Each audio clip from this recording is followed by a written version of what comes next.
05 GSX-R 1000 cold startup. You can take a look at the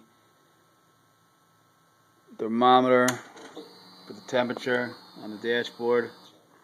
It's 106 degrees. It's hot as hell here. It's been sitting overnight. I'm starting it up for the first time. You can listen to the engine.